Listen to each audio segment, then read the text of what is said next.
Alrighty, what is up guys? So I want to talk to you guys about a concept of imposter syndrome that is going to come up, and it is going to be prevalent in your lives no matter what stage of the journey that you're in. We all know the saying that the goalpost is going to move once you hit your goal, and yes, that is true.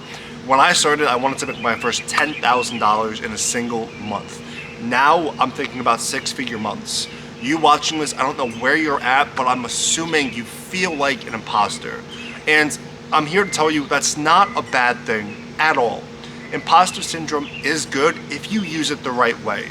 And so when I was in the UAE for my current mentorships program that I'm in right now, I was doing pretty much one of the lowest numbers in the room, like probably the top 5 or top 10 lowest numbers in the room.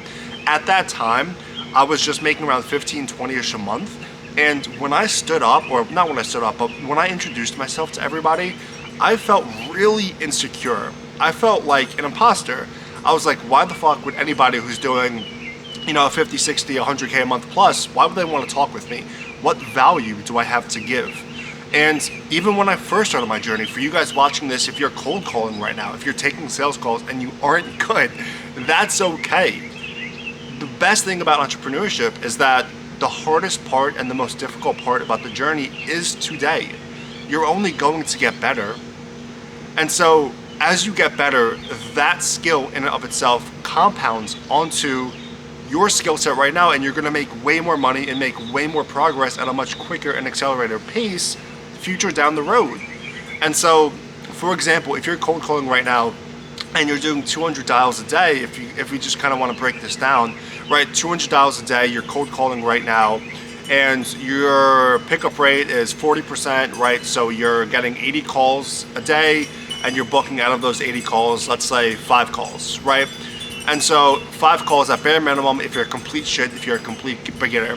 After 2-3 months of dialing every single day, you're not going to be booking 5 calls a day. It's going to be more so like 15 calls a day, 20 calls a day, because you're good at the skill of sales. And so imposter syndrome will always be a factor no matter at what stage of the journey that you're at, and you have to use it to your advantage. If you're not good at something, that's fine. Like, that's okay. It's okay to say to yourself, hey, I lack this certain skill. I'm not good here. This is my weakness. How can I improve? How can I do better? And so when you simply just lay a foundation of truth and ask yourself these serious questions that are honestly hard to confront, because if we want to get a little bit deeper here when it comes to like a psychological level, you will not outgrow your perceived identity.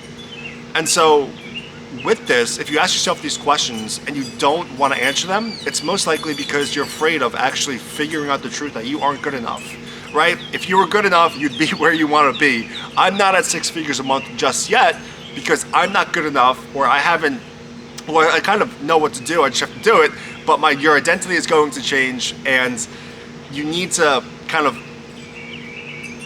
increase your perceived authority and increase your value on how you perceive yourself, right? You need to perceive yourself as that person who is doing 6 figures a month, who does have everything you've ever wanted, right? And then you take that like identity and who you want to become, and then you just simply act in that presence or in that person right here, right now. And so imposter syndrome, when used correctly, will amplify and increase and add urgency to your daily actions. Now, after leaving that masterminds, I had so much clarity. I was beyond fired up. I knew exactly what I needed to do to get to 40, 50, 60. And so that feeling of being amped up, being motivated in the moment, it dies down. And so when those emotions die down, you need systems in place to sustain that level of emotion. And so what exactly do I mean by that?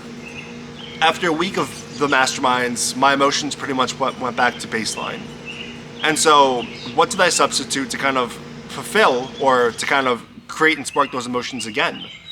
They were a vision board. They were speaking to new friends that I met at the masterminds on a weekly basis, and just essentially substituting things that spark that emotion that would rather than after the masterminds, after 1 week, plummet and go back to baseline. It would be after the mastermind, put systems in place, talk to people on the weekly basis, and keep that baseline going. And going back to the identity aspects, at each new level, your identity is going to change. It's kind of like Russell Brunson's value ladder, but thinking of it as a identity ladder, right? Like once you make 10K a month, you will look back down at your 0K a month stuff and be like, holy fuck, like I am such a different person. I wish what I knew now I knew earlier.